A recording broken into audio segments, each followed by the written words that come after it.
Hello everyone, मेरा नाम Alice है और आज हम अपनी ज्योग्राफी सीरीज़ का दूसरा लेक्चर देखेंगे। इससे पहले हमने फर्स्ट लेक्चर में भारतीय भूगोल का सामान्य परिचय देख चुके हैं। ठीक है, तो चलिए देखते हैं भारत का भौतिक भूगोल। हमारा सेकंड टॉपिक क्या था? भारत का भौतिक भूगोल। इसमें हमारे भारत को कितने पार्ट में डिवाइड किया गया है, कैसे कितने भागों में बांट सकते हैं भौतिक रूप से? 6 भागों में बांट सकते हैं, जैसा कि आप यहाँ देख सकते हैं। हिमालय, उत्तरी पर्वतमाला, उत्तर भारत का मैदान, प्रायद्वीपीय भारत का पठार, भारतीय मरुस्थल एंड तटीय मैदान, द्वीप समूह। अब ये देखिए यहाँ पे हिमालय है, ठीक है। हिमालय यहाँ पे क्या है? उत्तर भारत का मैदान, ये उत्तर भारत का मैदान है। प्रायद्वीपीय भारत का पठार और मरुस्थल यानी ये थार मरुस्थल है ना, थार रेगिस्तान। चौथा भाग ये है तटीय भाग, तटीय भागों में एंड द्वीप समूह। यहाँ पे लक्षद्वीप द्वीप समूह है, यहाँ पे अंडमान निकोबार द्वीप समूह है। तो इस प्रकार हम भारत को 6 भागों में बांट के देख सकते हैं, ठीक है। तो अब 1 बाई 1 हम इसका देखते हैं। हिमालय, हिमालय नवीन बलित पर्वत का उदाहरण है। हिमालय क्या है? नवीन बलित पर्वत का उदाहरण है। निर्माण भारतीय व यूरेशियन प्लेट के विसर्जन से हुआ है। ये 2 पॉइंट बहुत ही इंपॉर्टेंट है, पता ही होना चाहिए। क्वेश्चंस में ये पूछा जा सकता है, स्टेटमेंट बना के भी इसको पूछ सकते हैं, ठीक है। तो ये लर्न कर लीजिए कि हिमालय क्या कौन सा कैसा पर्वत है? नवीन बलित पर्वत है, ठीक है। और ये क्या है? निर्माण इसका भारतीय व यूरेशियन प्लेटों के आविष्करण से हुआ है। भारतीय प्लेट के और यूरेशियन प्लेट के आविष्करण से, जब ये भारतीय प्लेट और यूरेशियन प्लेट मिलती हैं तो इसका निर्माण हिमालय का हुआ है, ठीक है। और हिमालय के भाग, हिमालय के भाग यानी हिमालय को ट्रांस हिमालय और हिमालय 2 भागों में बांटा जा सकता है। तो ट्रांस हिमालय क्या है? ट्रांस हिमालय कराकोरम, ये जो है यहाँ पे हम देख सकते हैं, ये ट्रांस हिमालय है हमारा। कराकोरम, लद्दाख, जास्कर, ये कैलाश, ये क्या है? ट्रांस हिमालय, ठीक है। कराकोरम, लद्दाख, जास्कर, पीर पंजाल, इसको हम ट्रांस हिमालय कहते हैं। और हिमालय क्या है? हिमालय हमारा यहाँ से स्टार्ट होकर के पूर्वी भारत तक फैला है, पश्चिम में यहाँ से स्टार्ट होकर इस तरीके से फैला है। इसको 3 भागों में बांटा गया है। 3 भागों में बांट के देख सकते हैं। एक तो महान हिमालय या आंतरिक हिमालय या हिमाद्री। जो सबसे ऊपरी हिमालय है ना, इसको महान हिमालय, आंतरिक हिमालय या हिमाद्री बोलते हैं। सारे इसी के नाम है। ऐसे भी स्टेटमेंट या क्वेश्चन इसमें से भी बन सकता है, ठीक है। मध्य हिमालय जो बीच बीच का ये दिखाई दे रहा है ना, ये मध्य हिमालय है। और ये क्या है? शिवालिक, शिवालिक यानी बाह्य हिमालय, जिसको शिवालिक भी कहते हैं, ठीक है।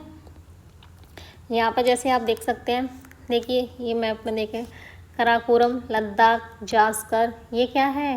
ये है ट्रांस हिमालय और ये हमारा मुख्य हिमालय है। इसमें भी आप देख सकते हैं Nanda Devi, Kamet, Mount Everest. Mount Everest क्या है? हिमालय की सबसे ऊंची चोटी है। भारत में कौन सी सबसे ऊंची चोटी है? K2, ठीक है। सबसे पश्चिमी चोटी क्या है? नंगा पर्वत, ठीक है। इसको अभी हम देखेंगे, ये फैक्ट्स अभी हम नीचे देखेंगे, ठीक है। तो अब हम देखते हैं हिमालय से रिलेटेड फैक्ट्स। तो हिमालय की लंबाई क्या है? 2400 किलोमीटर। ऐसे करके अगर हम हिमालय की लंबाई को देखते हैं तो ये लगभग 2400 किलोमीटर है। एंड इसकी चौड़ाई, पश्चिम में इसकी चौड़ाई, हिमालय पश्चिम में चौड़ा है, ऐसे करके है। ऐसे हिमालय पश्चिम में चौड़ा है। पश्चिम में चौड़ाई क्या है? 400 किलोमीटर। अगर इस तरफ चौड़ाई देखा जाए तो 400 किलोमीटर है। अगर पूर्वी भारत में पूर्वी हिमालय की चौड़ाई कितनी है? 150 किलोमीटर, ठीक है। और कौन सी नदी सीमा बनाती है? पश्चिम में सिंधु नदी हिमालय की सीमा बनाती है और पूर्व में ब्रह्मपुत्र नदी। जैसा कि हम यहाँ देख सकते हैं कि यहाँ पे ऐसे सिंधु नदी आती है। सिंधु नदी हिमालय की सीमा पश्चिम में, इधर से ब्रह्मपुत्र नदी पूर्व में सीमा बनाती है। सबसे पश्चिमी चोटी कौन सी है? थोड़ा ये गलत लिख गया है। ये पश्चिमी चोटी क्या है? नंगा पर्वत। नंगा पर्वत सबसे पश्चिमी चोटी है। और सबसे पूर्वी चोटी क्या है? नामचा वरवा। इसको पहले सही कर लेते हैं। पश्चिमी, ये पूर्वी चोटी है और ये पश्चिमी चोटी है। तो सबसे पश्चिमी चोटी क्या है? नामचा वरवा। पश्चिमी क्या है? नंगा पर्वत। नंगा पर्वत सबसे पश्चिमी चोटी है। और नामचा वरवा क्या है? सबसे पूर्वी चोटी है अरुणाचल प्रदेश में, ठीक है। माउंट एवरेस्ट सबसे ऊंची चोटी है। उत्तर से दक्षिण अगर ऐसे करके सीक्वेंस पूछने के लिए क्वेश्चन बन जाता है, खासकर यूपीपीसीएस में ऐसे क्वेश्चन काफ़ी ज़्यादा बनते हैं, ठीक है। तो इसमें देख सकते हैं आप, उत्तर से दक्षिण अगर मैच करने के लिए आ जाए, उत्तर से दक्षिण मैच करने के लिए आ जाए तो हम कैसे करेंगे। तो काराकोरम, लद्दाख, जास्कर, हिमाद्री, पीर पंजाल, धौलाधर, शिवालिक। शिवालिक सबसे दक्षिणतम है। काराकोरम, लद्दाख, जास्कर, हिमाद्री। और अब हम देखेंगे यहाँ पे हिमालय का प्रादेशिक विभाजन। हिमालय का प्रादेशिक विभाजन इस तरीके से हमने हिमालय देख लिया कि ट्रांस हिमालय, ये हिमाद्री, शिवालिक, ये सब हम देख चुके हैं। और हिमालय का प्रादेशिक, हिमालय को ऐसे भी डिवाइड किया गया है, ये वाला हिमालय इसको ऐसे करके कि इतना हिमालय कौन सा है, इतना हिमालय, इसका अलग अलग ऐसे करके भी इसके नेम है। और कैसे नेम है कि सिंधु नदी सतलज नदी के बीच में जो हिमालय है उसे हम क्या कहते हैं, पंजाब हिमालय, ठीक है।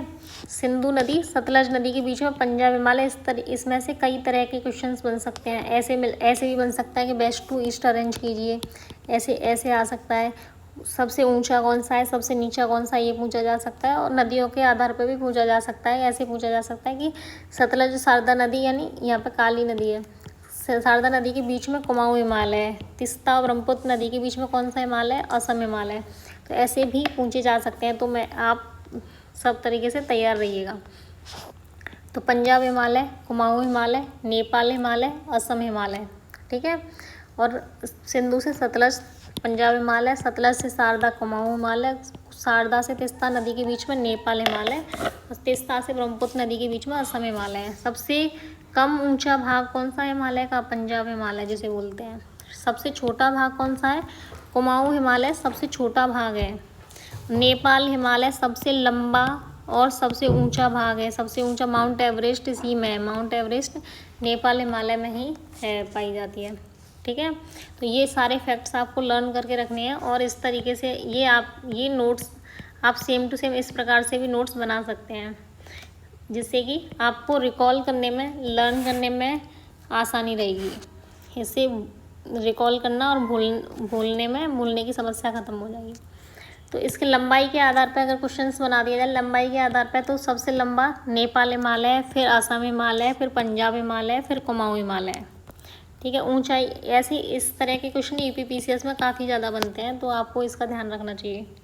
ऊंचाई के अनुसार माउंट एवरेस्ट सबसे ऊंचा है। मैंने यहाँ पर टॉप 10 यानी 10 सबसे ऊंची माउंटेन सीक्वेंस वाइज लिख दिए हैं। जिससे जैसे माउंट एवरेस्ट सबसे ऊंचा है, फिर K2 है, फिर कंचनजंगा है, फिर लोत्से, फिर मकालू, इस प्रकार। इसमें से मैं आपको टिक लगा दे रही हूँ कि कौन सा मोस्ट इम्पोर्टेंट है, जो आपको पता ही होना चाहिए और सीक्वेंस में भी पता होना चाहिए। Mount Everest, K2, Kanchenjunga, Nanda Devi, Nanga Parbat और अन्नपूर्णा, ये आपको पता होना चाहिए। इसी प्रकार सीक्वेंस में कि ऊंचा नीचा, इसमें क्वेश्चन बन सकता है, ठीक है। नेक्स्ट हम देखते हैं वेस्ट टू ईस्ट। अगर हम हिमालय की चोटियों की बात करें तो वेस्ट टू ईस्ट देखें तो नंगा पर्वत, जैसे अगर मैं मैप पे आपको दिखाऊं, जैसे नंगा पर्वत ये वेस्ट टू ईस्ट यानी पश्चिम से पूर्व की तरफ, पश्चिम से पूर्व की तरफ। तो नंगा पर्वत है, कामेत है, नंदा देवी है, धौलागिरी है, अन्नपूर्णा है, माउंट एवरेस्ट है, इस प्रकार कंचनजंगा है। इस प्रकार वेस्ट टू ईस्ट इसको सीक्वेंस में आपको लर्न कर लेना चाहिए। नंगा पर्वत है, फिर उसके बाद नंदा देवी, धौलागिरी, अन्नपूर्णा, माउंट एवरेस्ट, कंचनजंगा, नामचा पर्वत। तो ये आपको लर्न होना चाहिए। प्रमुख दर्रे, हिमालय में दर्रे पाए जाते हैं। दर्रे क्या होते हैं, पासेस जहाँ से निकलने का रास्ता होता है। जम्मू कश्मीर में कौन कौन से दर्रे हैं, काराकोरम, जोजिला, बनिहाल, हिमाचल प्रदेश के सिपकिला, रोहतांग दर्रा, उत्तराखंड के मानाला, लिपुलेख, नीतिला, सिक्किम का नाथुला, जेलेपला, और अरुणाचल प्रदेश का दिपू दर्रा, बोमेडली दर्रा। ये हिमालय में पाए जाने वाले प्रमुख दर्रे हैं, जो ये सारे के सारे काफ़ी ज़्यादा महत्वपूर्ण हैं। क्वेश्चन इसमें से पूछा जा सकता है कि नाथुला दर्रा कहाँ स्थित है, तो सिक्किम में है, इस प्रकार। और मैचिंग बनाने के लिए भी इस तरीके के क्वेश्चन बन सकते हैं। करेवा, कश्मीर, करेवा एक स्थलाकृति है जो कश्मीर में पाई जाती है, और यहाँ केसर की केसर की खेती की जाती है करेबा में। पूर्वोत्तर की पहाड़ियाँ, अब देखिए पूर्वोत्तर की पहाड़ियाँ, देखिए जो हिमालय है उसका पूर्वोत्तर में भी विस्तार है, ये वही उसी हिमालय का विस्तार ऐसे करके भी है पूर्वोत्तर की तरफ। ठीक है, तो इस तरीके से सीक्वेंस में आप पूछा जा सकता है क्वेश्चन। वेस्ट टू ईस्ट लगाइए पूर्वोत्तर की पहाड़ियों को। डफला, मिरी, अबोर, मिसमी, डफला, मिरी, अबोर, मिसमी, इसी प्रकार इसको आप लर्न कर लीजिए। ऐसे भी नॉर्थ टू साउथ लगाने के लिए भी आ सकता है। मिसमी, पटकाईबुम, नागा पहाड़ी, मिजो पहाड़ी, बरेल, मेकर पहाड़ियाँ, गारो खासी जयंतियाँ, ये कहाँ पर है? मेघालय में। मेघालय में गारो खासी जयंतियाँ हैं। अब हम देखते हैं, ये हमारे दूसरे टॉपिक का पहला पॉइंट खत्म हो गया, हिमालय। अब दूसरा देखते हैं कि भारत का भौतिक विभाजन में हमने क्या देखा था। दूसरा पॉइंट था प्रायद्वीपीय पठार। प्रायद्वीपीय पठार को हम कैसे देखते हैं? ये उल्टा त्रिभुजाकार पठार है, यानी यहाँ पर ये उल्टा त्रिभुजाकार पठार देख सकते हैं आप, ये प्रायद्वीपीय पठार है। इसमें हम ये लावा के दरारी उद्भेदन द्वारा बना है, यानी लावा निकलने के कारण फिर उसके ठंडे होने से इसका निर्माण हुआ है, इसलिए यहाँ पर बेसाल्ट चट्टानें पाई जाती हैं। बेसाल्ट चट्टानें पाई जाती हैं। क्वेश्चन, ये सारे पॉइंट बहुत ही ज़्यादा महत्वपूर्ण है, इससे क्वेश्चंस बनते हैं और पूछा जा सकता है कि लावा के दरारी उद्भेदन से हुआ है, यानी स्टेटमेंट में रख करके आपसे पूछ सकता है। बेसाल्ट चट्टानों की प्रधानता है। काली मिट्टी, बेसाल्ट चट्टानों जब छोटे छोटे चूर्ण में बदल जाती है तो वो काली मिट्टी बनती है। ठीक है, और काली मिट्टी कपास के लिए जानी जाती है, यानी कपास की खेती काली मिट्टी में होती है। ठीक है, इसका विस्तार, जो प्रायद्वीपीय पठार है, इसका विस्तार कहाँ से कहाँ तक है? उत्तर पश्चिम में दिल्ली के पास से लेकर के उत्तर पूर्व में झारखंड से आगे मेघालय तक है, यानी इधर दिल्ली के आसपास से लेकर के झारखंड से आगे मेघालय तक इसका ऐसे विस्तार है। और उत्तरी आधार है ना, उत्तर यहाँ पे नॉर्थ में यूपी बिहार की सीमाओं के साथ इसका ये उत्तरी आधार लगता है। पश्चिमी सीमा को पश्चिमी घाट, ये पश्चिमी सीमा इसको पश्चिमी घाट कहते हैं, पूर्वी सीमा को पूर्वी घाट कहते हैं। ये पश्चिमी घाट और पूर्वी घाट कहाँ मिल रहे हैं? नीलगिरी पहाड़ियों के मिलन होता है, यानी नीलगिरी पहाड़ियों पर ये दोनों मिलते हैं। ये क्वेश्चन आया है PYQs में और पूछा जा सकता है कि पश्चिमी घाट और पूर्वी घाट कहाँ मिलते हैं? नीलगिरी पहाड़ियों पर मिलते हैं। और हम ये भी देख सकते हैं कि इसकी जो ढलान है ये भी बहुत ही, ये सारे पॉइंट PYQ NCERT और से रिलेटेड, मतलब सारे फैक्ट्स इसमें मैंने आपको एक जगह पे बता दिए, बहुत ही इम्पोर्टेंट है। ये ढलान पूर्व की ओर, इसकी ढलान क्या है? पूर्व की ओर है, यानी ऐसे करके ये झुका हुआ है पूर्व की ओर। चल अब ये देख लीजिए, देखिए ये उल्टा त्रिभुजाकार आकार का है ना, कहाँ कहाँ इसका विस्तार है? मेघालय में भी है, झारखंड में भी है, इधर असम में कार्बी एंगलोंग। ऐसे क्वेश्चन आ सकता है कि कार्बी एंगलोंग पठार जो प्रायद्वीपीय पठार है उसका ही विस्तार है, तो हाँ स्टेटमेंट करके पूछेगा तो सही है। शिलोंग का पठार प्रायद्वीपीय पठार का विस्तार है, हाँ तो सही है। ये शिलोंग में क्या है? मेघालय में क्या है? शिलोंग का पठार। असम में क्या है? कार्बी एंगलोंग का पठार। छत्तीसगढ़ में दंडकारण्य का पठार और झारखंड में छोटा नागपुर का पठार। कर्नाटक में मैसूर का पठार और यहाँ पे मालवा का पठार। यूपी और मध्य प्रदेश, उत्तर प्रदेश मध्य प्रदेश की सीमा पे बुंदेलखंड बघेलखंड का पठार। तो ये हमारा प्रायद्वीपीय पठार हो गया और इसे हम कहते हैं पूर्वी घाट, ये जो हिस्सा है, और इसको हम कहते हैं पश्चिमी घाट। और ये पूर्वी घाट और पश्चिमी घाट कहाँ मिलते हैं? नीलगिरी पहाड़ियों के ऊपर। और नीलगिरी के दक्षिण में क्या है? नल्लामलाई पहाड़ियाँ, और उसके दक्षिण में क्या है? इलायची की पहाड़ियाँ। तो ये भी यहाँ से, इन पहाड़ियों से भी बहुत ही इंपॉर्टेंट क्वेश्चंस बनते हैं कि नीलगिरी और अन्नामलाई, इलायची। पहले तो इनका सीक्वेंस याद रखना है कि नीलगिरी ऊपर है, फिर अन्नामलाई है, फिर इलायची पहाड़ियाँ हैं। ठीक है, और नीलगिरी की सबसे ऊँची चोटी क्या है? डोडा बेटा, इम्पोर्टेंट है। अन्नामलाई की सबसे ऊँची चोटी अन्नामुड़ी। और ये दक्षिण भारत की जो अन्नामुड़ी है, ये दक्षिण भारत की भी सबसे ऊंची चोटी है। ठीक है, एक फैक्ट और है यहाँ पे, नीलगिरी और अन्नामलाई के बीच में पालघाट दर्रा भी पाया जाता है। प्रायद्वीपीय पठार पर अवस्थित पहाड़ियाँ, अब हम पहाड़ियाँ देख सकते हैं, जैसे विंध्याचल, सतपुड़ा, अजंता, हरिश्चंद्र, कैमूर, मैकाल, महादेव, राजमहल। उड़ीसा में कौन कौन सी पहाड़ियाँ हैं? गडजात, ये सारी शेषाचलम। तमिलनाडु, ऐसे क्वेश्चन पूछे जा सकते हैं, ऐसे पूर्वी घाट से रिलेटेड क्वेश्चन पूछा जाएगा। जावादी पहाड़ी कहाँ पर लोकेटेड है? दे देगा ऑप्शन तमिलनाडु, आंध्र प्रदेश, उड़ीसा, तो तमिलनाडु लगाएंगे। ठीक है, ये आप लर्न कर लीजिएगा, देख लीजिए। अब हमारा तीसरा पॉइंट है इसका, उत्तरी भारत का मैदान। उत्तरी भारत का मैदान कौन सा है? ये क्या है? उत्तरी भारत का मैदान जो कैसे बना है? उत्तरी भारत का मैदान सिंधु, गंगा और ब्रह्मपुत्र नदियों के जलोढ़ निक्षेप द्वारा, मतलब ये नदियाँ जो बह करके आती हैं और ये अपने साथ जो भी कंकड़ पत्थर या जो जलोढ़ अवसाद लेकर के आती हैं, उसके जमाव से जलोढ़ मैदान बनता है और उसी से हमारा उत्तरी भारत का मैदान बना है। ठीक है, इसकी लंबाई क्या है? 3200 किलोमीटर है, चौड़ाई 105 से 300 किलोमीटर तक है। और उत्तर भारत के मैदान को 3 भागों में बांटा जा सकता है। ये इंपॉर्टेंट पॉइंट है। 3 भाग कौन कौन से हैं? भावर, तराई, जलोढ़। भावर क्या है? जो शिवालिक था, हमने पढ़ा था शिवालिक, यहाँ पे वाय हिमालय, उप हिमालय और शिवालिक। शिवालिक के दक्षिण में उसी के समानांतर है हमारा भावर प्रदेश, जिसमें क्या होता है कि ये 8 से 10 किलोमीटर ऐसे पट्टी के तौर पे ऐसे करके ये इसके समानांतर है भावर। इसमें क्या होता है? कंकड़ पत्थर ऐसे होती हैं नदियाँ, इसमें से बह करके आती हैं। ठीक है, और तराई क्या होता है? इसमें नदियाँ लुप्त हो जाती हैं। तराई क्या होता है? इसके अभी भावर के दक्षिण में, यानी 10 से 20 किलोमीटर दलदली भूमि है ये। इसमें नदियाँ क्या होती है, जो यहाँ पे भावर में छिप गई थी कंकड़ पत्थरों के बीच में, अब वो नदियाँ धीरे धीरे वो थोड़ा थोड़ा दिखाई देने लगती हैं। ठीक है, और क्या होता है? जलोढ़ मृदा क्या होती है? मान लीजिए कोई नदी जा रही है, कोई रिवर है, इसके आसपास जो अवसाद लाए जाएंगे नदी के आसपास, वो जमा हो जाएंगे तो उसे हम खादर कहते हैं। खादर यानी नवीन जलोढ़, इसको नवीन जलोढ़ भी कहते हैं, नई मिट्टी है ये।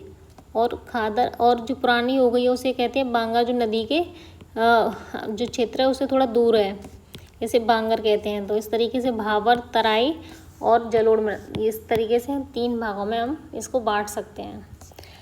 हमारा चौथा पॉइंट देखते हैं, भारतीय मरुस्थल। भारतीय मरुस्थल कहाँ स्थित है? अरावली पहाड़ी है राजस्थान में, वहाँ पे अरावली पहाड़ी के उत्तर पूर्व में, यानी उत्तर पूर्व में यहाँ पे हमारा थार रेगिस्तान है। थार रेगिस्तान स्थित है। कहाँ पर है? अरावली पहाड़ियों के उत्तर पूर्व में। वर्षा कितनी होती है? 150 mm से भी कम वर्षा होती है, इसलिए यहाँ पर शुष्क जलवायु और वनस्पति रहित क्षेत्र है ये। ठीक है, पश्चिमी, और इसका 5वां पॉइंट हम देखते हैं, पश्चिमी तटीय मैदान। पश्चिमी तटीय मैदान क्या है? जलमग्न पश्चिमी तटीय मैदान देगी, ये पश्चिमी घाट की तरफ ये पश्चिमी तटीय मैदान है, ये पूर्वी तटीय मैदान है, यानी पूर्व की तरफ। ठीक है, और ये क्या है? पश्चिमी तटीय जो मैदान है वो जलमग्न तटीय मैदान है, यानी जलमग्न है, इसीलिए यहाँ पे पत्तन और बंदरगाह यानी पोर्ट पाए जाने की संभावना अधिक है, उनके लिए फेवरेबल कंडीशंस हैं इसलिए। और इधर जो नदियाँ बहती हैं, नदियाँ आती हैं, वो डेल्टा नहीं बनाती हैं, याद रखना, यहाँ पर नदियाँ हैं ना, वो डेल्टा नहीं बनाती हैं। कयाल क्या है? मालाबार तट, ये इंपॉर्टेंट पॉइंट है। ये मालाबार तट हमने पढ़ा था पहले लेक्चर में, अगर आपने वो लेक्चर नहीं देखा है तो आप उस लेक्चर को भी देख लीजिए, उसमें मैंने आपको बताया कि ये मालाबार तट है। मालाबार तट में कयाल स्थलाकृति पाई जाती है। पूर्वी तटीय मैदान अपेक्षाकृत चौड़ा है, स्टेटमेंट में पूछा जा सकता है, किसी भी तरीके से पूछा जा सकता है कि पश्चिमी घाट से पूर्वी घाट अपेक्षाकृत चौड़ा है, तो सही स्टेटमेंट है। नदियाँ डेल्टा बनाती हैं, इधर जो नदियाँ डेल्टा बनाती हैं, सबसे बड़ा डेल्टा यहाँ पर सुंदरबन डेल्टा है, ये सारी नदियाँ यहाँ पर डेल्टा बनाती हैं। पत्तन और पोताश्रय पूर्वी घाट में कम है। और हमारा अब लास्ट पॉइंट जो 6 पॉइंट था, द्वीप समूह। हाँ, द्वीप समूह यानी एक तो बंगाल की खाड़ी के द्वीप हैं और एक अरब सागर के द्वीप हैं। बंगाल की खाड़ी में कौन से द्वीप है? अंडमान निकोबार, और अरब सागर में लक्षद्वीप।